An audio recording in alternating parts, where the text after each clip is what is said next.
falso aí. O Jesus que se manifesta aí no terreiro de Macumba, que ele é muito bonzinho, ele é amoroso, olha, parece Jesus de verdade, aquele que vai aparecer em Apocalipse como o primeiro cavaleiro, que é o falso Cristo. E a outra parte do meu pai biológico, a minha avó, ela é dos piores, ela é uma bruxa terrível, que inclusive ela se sai do corpo, se transforma em animais, é bem forte mesmo. E houve um conflito na gravidez da minha mãe, que uma parte queria e a outra parte não queria que eu nascesse. Mas sobre toda essa querência humana tinha a vontade de Deus. E Deus disse: "Esse me será útil". E aqui estou eu. Hoje tenho 52 anos. Era para mim morrer já na minha adolescência, porque eu intentei suicídio 3 vezes. Eu tomei veneno, eu atirei na minha cabeça. E Deus não permitiu. Satanás quis me ceifar de todo jeito. E Satanás consegue isso todo dia. Quando um jovem morre, a igreja não tem noção de quantas gerações Satanás conseguiu destruir. Imagina se ele conseguisse me ceifar na minha adolescência. Eu não estaria aqui, os 6 filhos meus não existiriam. Estou esperando netos, vai vir, mas não teria nada disso. E vocês nem me conheceriam. Então Satanás, ele é terrível, ele procura destruir a adolescência, a criança, o jovem. E hoje em dia nós vemos até pessoas formadas em medicina, pessoas empresárias se suicidando. É terrível. E tudo isso acontece por quê? Porque o ser humano não quer obedecer à palavra de Deus. O ser humano não quer se submeter à vontade de Deus. E a Bíblia diz que aquele que tem um filho tem a vida eterna. Nós temos a vida eterna. Então houve uma guerra entre bruxos. Vocês sabem que no reino satânico é que nem um grupo de cachorro. O cachorro mais forte, mais poderoso, é o que comanda a legião. É por isso que os judeus chamaram Jesus de Beelzebu, porque Beelzebu era o príncipe dos demônios. Os judeus falaram que Jesus expulsava os demônios em nome, ou ele era esse Beelzebu. Mas nós sabemos que o nosso Jesus, ele é o Cordeiro de Deus, que morreu pelos nossos pecados. Ele é o nosso Redentor, o nosso amado Príncipe da Paz, né? E minha mãe, ela tentou me abortar, não conseguiu. E quando eu nasci, eu fui consagrado para a bruxaria. O meu nome, no mundo da santeria, chama-se Blas. O dia calendário meu é 3 de fevereiro. E o meu nome significa Deus da garganta. E se oram para mim aí no mundo da santeria, Deus da garganta. Mas desde que eu me lembre, eu sofri de dor de garganta, de amígdalas, até eu me converter e entregar a minha vida a Jesus, aí parou. Porque Deus, ele sabe trabalhar. Só ele sabe trabalhar. O outro não sabe trabalhar.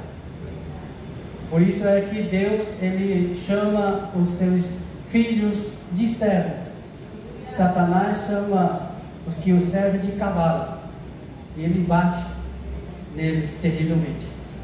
O nosso Deus não bate não, nosso Deus disciplina. E a disciplina muitas vezes não é boa no começo, mas depois você agradece e vê, glória a Deus, foi bom para mim.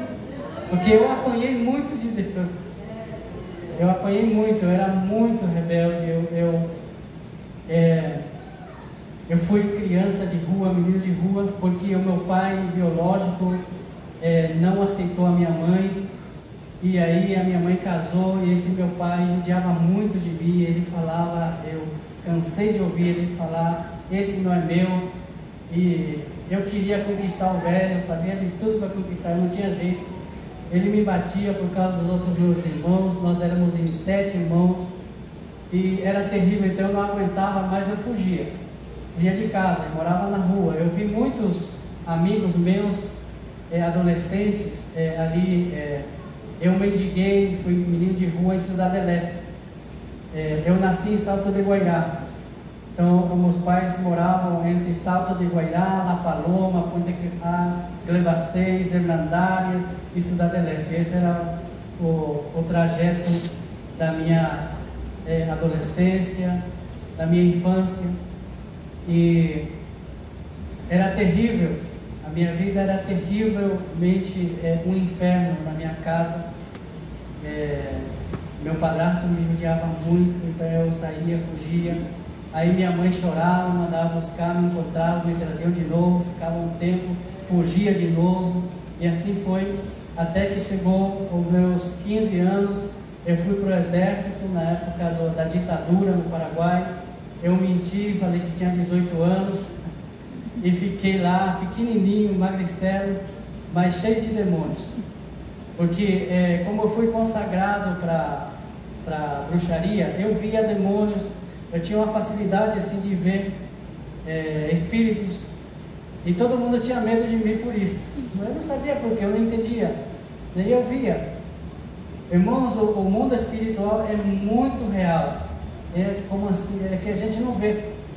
Eu fui liberto, por isso que hoje em dia Deus me mostra certas coisas, mas não como antes. Antes eu via paralelo. Não sei se os irmãos já viram alguma vez aqui o filme Constantine. Isso é muito real. Inclusive, os filmes, Satanás exibe o seu reino nos filmes, principalmente nos filmes de terror. Satanás exibe o seu reino literalmente nos cinemas. Então eu via assim, eu via os demônios, eu via os anjos, e eu não entendia, eu só falava, olha ali ele. Até quase me levaram na psiquiatria, pensava que eu era louco, mas não, era real. E tanto era que eu falava assim, o meu padrasto não acreditava em mim, eu falava para o espírito, leva essa bicicleta e deixa lá. A bicicleta saía andando e era assim. Mas Deus me libertou. Imagina se Deus não tivesse um plano na minha vida, ia ser terrível. Quando eu era jovem, o meu apelido no mundo era Soldado do Inferno. Eu queimei postos policial. Eu fiz coisas terríveis que eu me envergonho, não quero contar. Mas o Espírito Santo me falou, conta um pouquinho, porque é importante que vocês conheçam de onde Deus me tirou. E o que Deus pode fazer na vida de um ser humano que entrega totalmente a sua vida para Deus. É por isso que aqui a palavra de Deus, recebereis poder quando haja vindo sobre vós o Espírito Santo, e me sereis testemunhas. Eu sou um testemunho do poder de Deus. Eu era uma pessoa triste, eu era uma pessoa má, uma pessoa que se outra olhava em mim, sorria, eu batia na cara dela ou dele, porque riu de mim. Eu ia nas festas só para brigar. Todo mundo já me conhecia, já saía. Assim também, quando eu me converti, eu apanhei muito. Até Deus me moldar, eu fui muito humilhado. Eu era das forças especiais do exército, ali em Salto de Guairá. Quando eu me converti, eu orava assim, Deus me dá uma loira. Olha a minha loira aí. Isso já é um testemunho para você entender como que Deus muda totalmente o ser humano. E Ele tem esse poder hoje, porque Ele fez comigo.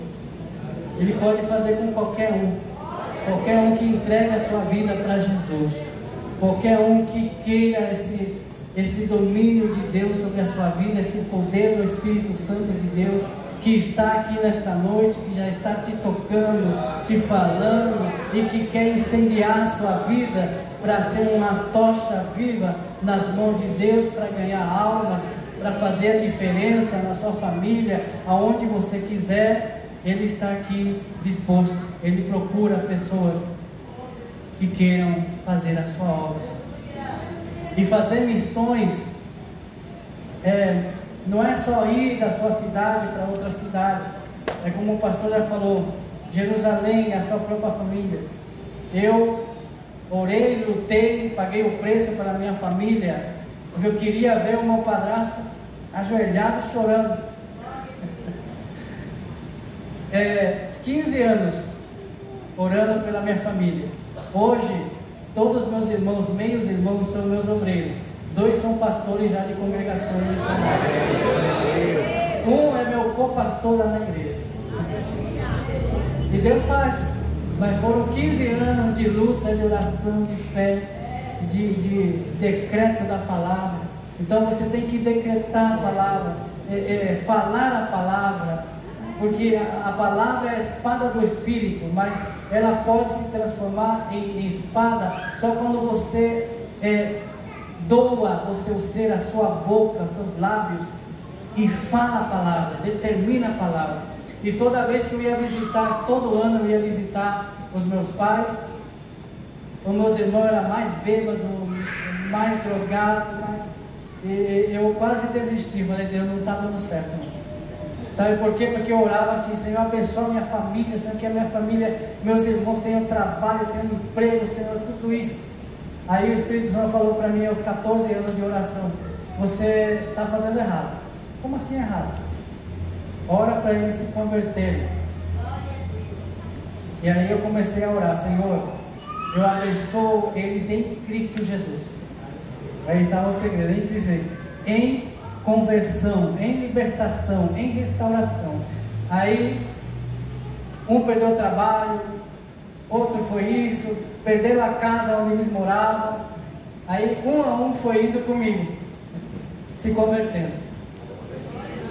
Eles perderam tudo, mas hoje eles têm tudo de novo, porque tudo que o diabo te dá, ele tira de novo, mas tudo que Deus te dá, ele não tira.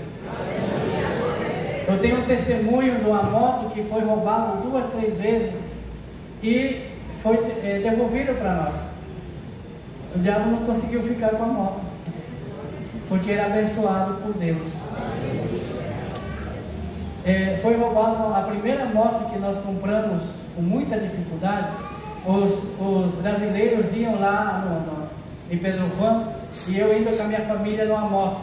Era 4 pessoas. Eles tiravam foto, olha que lindo, que lindo. Que lindo nada, não é você que está aqui sofrendo.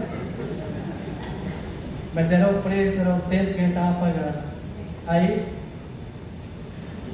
5 pessoas. 5 pessoas numa moto. Pensa só.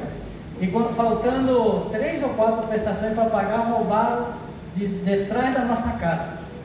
E quando nós estávamos fazendo culto na varanda, roubaram a nossa casa, o tanquinho da minha esposa. É o preço da missão. Só que Deus usou uma viúva, essa moto era 4 tempos, tinha que colocar dentro da gasolina, tinha que colocar azeite de 2 tempos. Deus permitiu que roubaram essa moto nova, faltava 4 prestações para pagar. E Deus me deu uma moto 150 cilindradas, 4 tempos, melhor ainda. Então Deus faz assim. Quando Ele permite que o diabo tire alguma coisa de você, é para Ele te dar algo maior e melhor. É assim que Ele faz. Glória a Deus. Então, voltando à minha infância, por isso que eu peço para minha esposa contar o testemunho, porque eu não sei contar. Não. Eu já me embaralhei tudo, quero contar muitas coisas, mas não sei o que eu vou contar. E nem sei onde que eu estava. E me lembro quando eu estava em Cidade Leste, sendo mendigo na rua, eu comia literalmente no lixo. E quando eu ia assim naquele restaurante, quando os brasileiros entravam lá e deixavam assim a Coca-Cola, restinho, quando eles saíam eu já pegava resto de comida, eu fazia isso. Até hoje eu quero fazer, quando eu vou assim, o pessoal deixa assim, aqui para mim. Mas hoje eu não tenho essa necessidade, eu já não passo, não passo fome.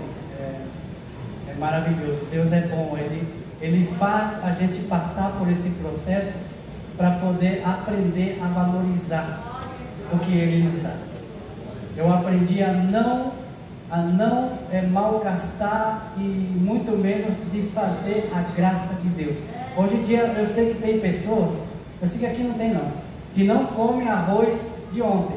Eu não perco 1 grão de arroz, porque eu sei que meu Deus, Ele mandou a chuva, que alguém teve que cultivar, ajudar a terra, teve que levar um tempão lá, eu vou jogar arroz fora? Não, Senhor, e nem feijão e nada.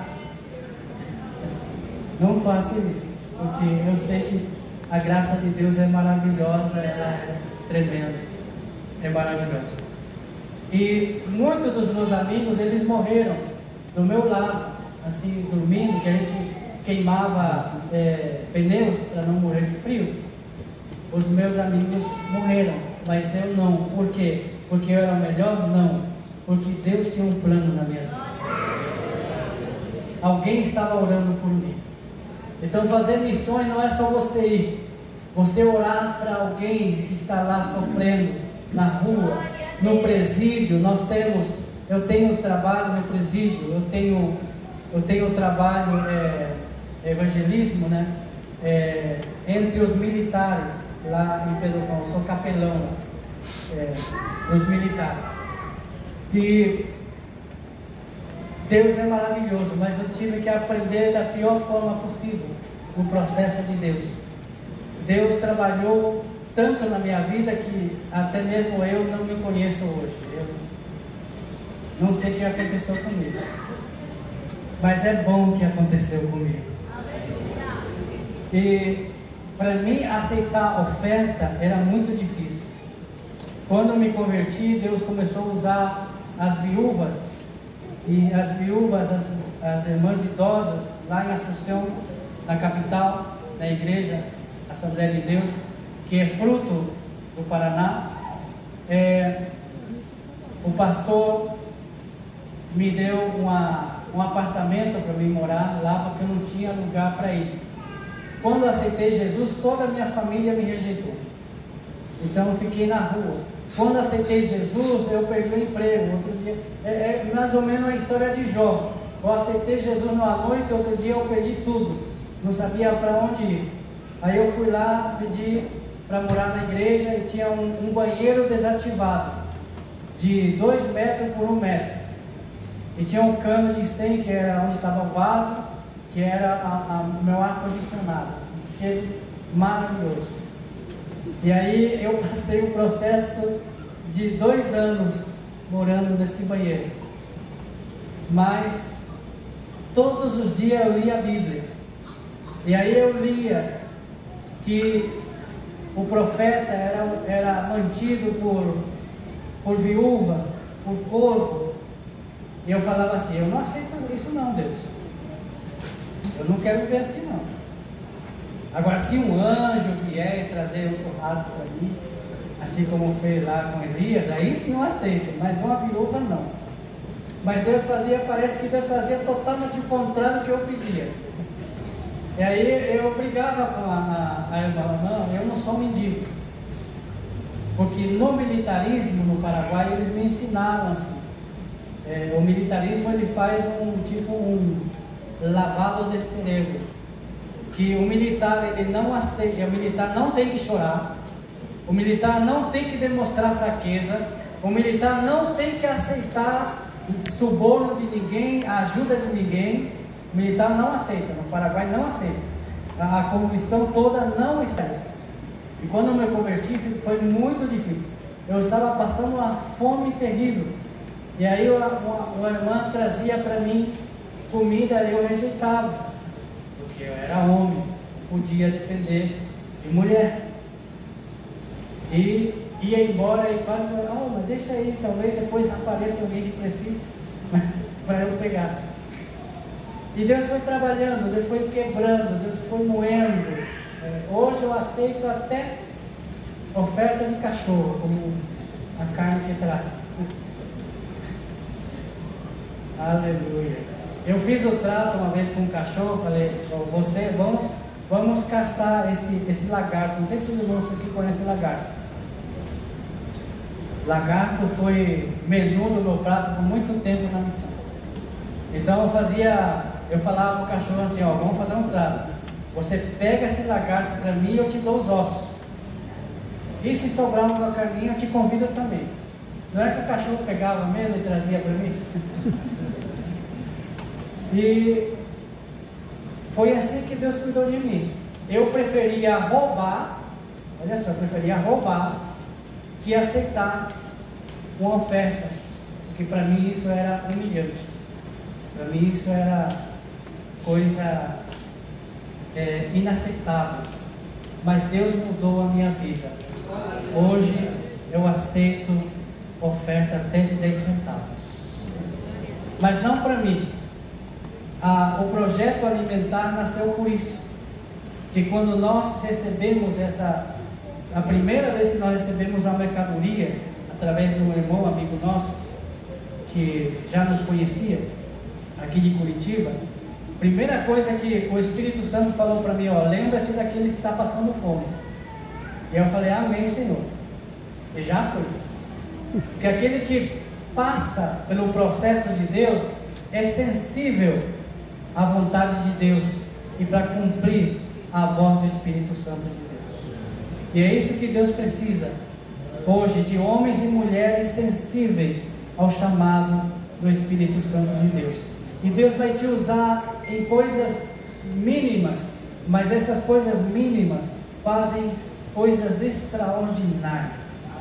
Naquela cidade nós fomos os primeiros em fazer esse projeto. Hoje nós somos encarregados de administrar a doação que vem de arroz, macarrão e uma verdura seca que vem lá de Canadá. É coisa incrível, porque a Bíblia diz, Deuteronômio 28, 1 diz: acontecerá que se você ouvir com atenção a palavra de Deus, guardar no teu coração e pôr em prática, as bênçãos virão a ti. Isso acontece conosco lá. Deus envia a bênção. Essas caixinhas que você viu aí, que as crianças estão recebendo, nós não pagamos um centavo, a não ser a gasolina do carro para poder distribuir. Veio de Canadá também, dos Estados Unidos. Nós não sabemos quem que envia, nós só sabemos quem mandou enviar, que é o nosso Deus Pai, que sabe de todas as coisas. E Deus é maravilhoso. Ele tem feito coisas extraordinárias conosco na missão. Quando eu fui para o exército, voltando de novo, espero que os irmãos façam proveito desse milkshake. E quando eu estava no exército, eu era muito patriota, era muito reto. Então eu vi que o meu chefe era cabriteiro. Sabe o que é cabriteiro aqui? O meu general era cabriteiro, eu não podia aceitar isso. Ele tinha uma organização que levava